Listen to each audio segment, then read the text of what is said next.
have this memory from when I was about 8 years old. I was sitting at my desk making a list of all of the things that I wanted to be when I grew up. At the top of that list was ski racer.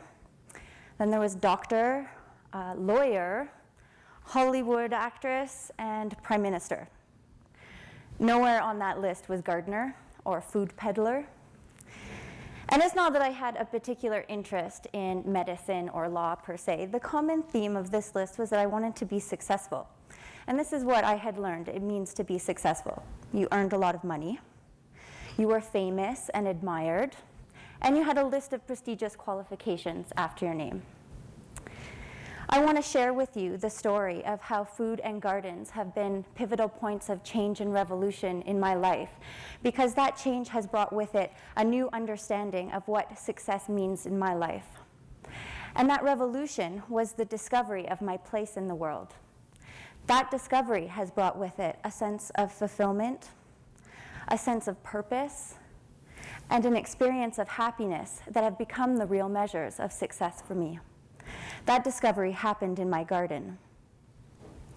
So I may have been an ambitious young person motivated by the desire for success, but I want to share with you another deep motivation that I experienced because I believe that to some degree we all share this experience. I'm referring to a sense that something is wrong with the way we are living in the world. When I was 8 years old, I remember being saddened when I learned about starving children in other parts of the world. When I was a university student, I was enraged at the pervasive social injustice and environmental destruction in the world. No other species exhibits self-destruction of this magnitude. It seems anathema to life itself, and yet it's a defining feature of human life on this planet. Something fundamental about the way we are living in the world has got to change. So this is a broad platform that I launched from today, and that's deliberate, because it's not about the details, it's about the framework, our framework for understanding our place in the world. And I learned my place in the world by building a garden. So a garden is a special and unique place. It's the interface between the human world and that wild natural world, where we tame that wild natural world into a yield that serves us. Gardens grow food. Food is the fuel of life. It is our most primal connection to nature. In fact, it's the essence of the human relationship with the natural world. It feeds us. And we have certainly tried in recent years to remove nature from our food system. We have food engineers who design edible products designed to satisfy appetites. And the more we consume these products, the more removed we become from nature. So when I refer to that sense that something is wrong with the way we are living in the world, this is what I'm referring to. How many of you have tasted a dragon carrot? It's a purple-skinned, orange-fleshed carrot. A few people. So this is a question I get at the market all the time. How do you make your carrots purple? And someone asked, is it a dye? And someone else asked, is this just more ripe than an orange carrot? And somebody else asked, oh, do they grow next to beets? And the answer is no, it's just a different seed. In fact, carrots come in all different colors. There are purple carrots and blue carrots, yellow carrots, white carrots, round carrots. It is only the industrialized food system that tells us that carrots are orange, because that's all we see on our grocery store shelves. The first and most fundamental step we can take to change the way we are living in the world is to reconnect with our food. It is so important to pay attention to where our food is coming from, because as soon as we pay attention to that detail, we start to make different choices. We choose the purple carrots, and we start to rebuild our relationship with the natural world that feeds us.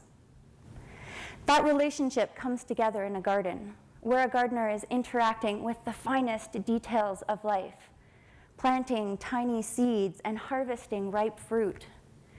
And at every step, that garden is a mirror reflecting the wisdom of nature onto the drama of human life. Nature is wise, and if we pay enough attention in the garden, there are many insights that she has to offer. I think that the least appealing task for just about any gardener I know is weeding, pulling out those plants that grow better than anything else you seem to have planted. In Canmore, it's the dandelions, and like other gardeners, at first I also ripped out the dandelions from my garden. But I'm not a person to engage in futile tasks, and there was certainly a sense of futility about this battle against the dandelions. So I started to wonder, what is it about this plant that makes it grow so vigorously? What other strategies might there be to limit its presence in my garden? And why do I hate it so much? And when I asked these questions to my garden, 3 interesting insights occurred about dandelions and about myself. The first is that dandelions pop up in the empty spaces in my garden. Nature abhors a vacuum. There is no void in a forest. So if I leave empty spaces in my garden, nature will fill it. Clearly then, if I don't want dandelions in my garden, I need to fill these spaces with something I do want to see grow. In an instant, I realized that this applied to more than just my garden. I was looking for my place in the world, and I realized that I just need to identify the empty spaces and to plant them with something that I would like to see grow. In my case, this was lack of access to local food in my hometown. I had identified a void in my community and therefore a place for myself. The second thing that I learned from my garden was that the deep roots of the dandelion actually serve a really useful function in the garden.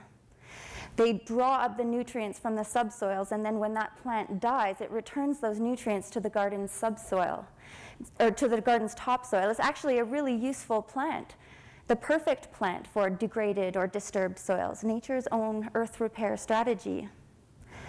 Every plant has its place in the garden.